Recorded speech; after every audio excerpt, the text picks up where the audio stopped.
gym. Every punch thrown a battle from within. They see the glory, don't know the grind. Leave the weakness, leave it all behind.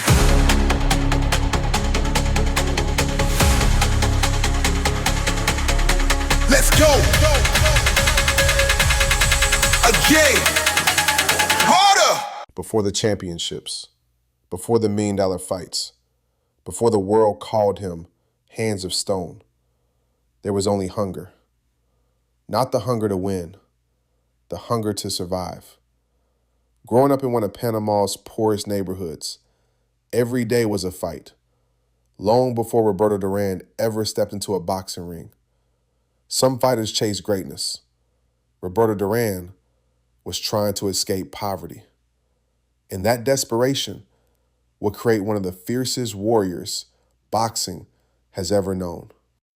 Roberto Durán Samaniego was born on June 16, 1951, in El Chorrillo, Panama City. His father, an American soldier, left before he was born. His mother struggled to provide. Money was scarce. Food wasn't always guaranteed. As a child, Roberto sold newspapers, shined shoes, and did whatever he could to help his family survive. Violence surrounded him. The streets rewarded toughness, and Roberto learned that lesson early.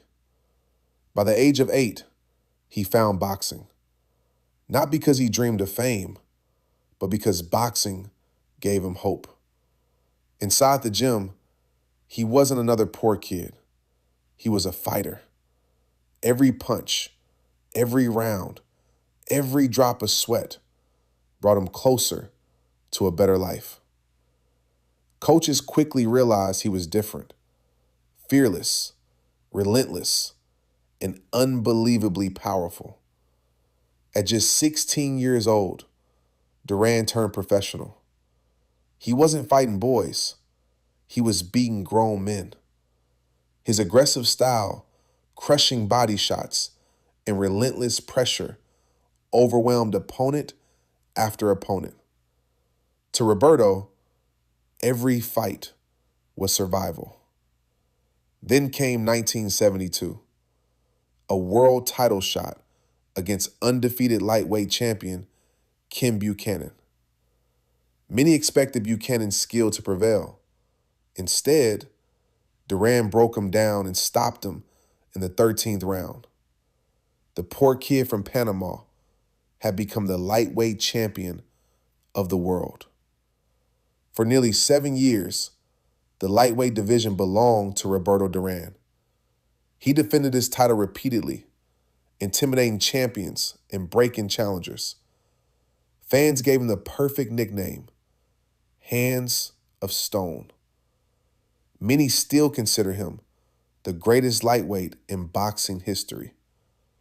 But legends always seek greater challenges. In 1980, Durán moved up to welterweight to face Sugar Ray Leonard. Fast, elegant, charismatic. Most believe Leonard was too skilled. Roberto turned the fight into a war. He forced Leonard to fight his fight. After 15 brutal rounds, Durán won. Hands of Stone had conquered another king. But only 5 months later, everything changed. The rematch. Leonard danced, taunted, smiled, and refused to fight Roberto's fight. Then, in the 8th round, the fight was over. History remembers 2 words: no mas. Whether Durán actually said those words remains debated, but the world believed Hands of Stone had quit. Back home in Panama, many of the people who once celebrated him turned their backs on him. A nation that had crowned him a hero now questioned his heart. The moment became so significant that ESPN later dedicated a 30 for 30 documentary to Roberto Duran's rise, fall, and redemption. For most fighters, a moment like that ends a legacy. For Roberto, it became the beginning of his redemption. Duran refused to let one night define him. He reinvented himself, moved through multiple weight classes, and in 1983, he shocked the boxing world by defeating the undefeated Davey Moore to become a world champion once again. Just when people thought he was finished, he reminded everyone why legends never stay down. His career spanned 5 decades, more than 100 professional fights, world championships in 4 weight classes. He shared the ring with legends including Sugar Ray Leonard, Marvin Hagler, Thomas Hearns, Wilfred Benitez, and Iran Barkley. He never backed away from greatness. Today, when boxing fans debate the greatest fighters of all time, one name is always part of the conversation: Roberto Duran. Not because he was perfect, but because he embodied everything a fighter should be: heart, courage, pride, resilience.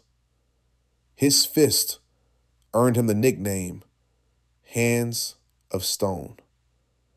But it was his spirit that made him immortal. Every legend has a story, and every king leaves a legacy. This is Ring King Chronicles. Who should enter the ring next? Let me know in the comments. Like and subscribe for more. Champion forever.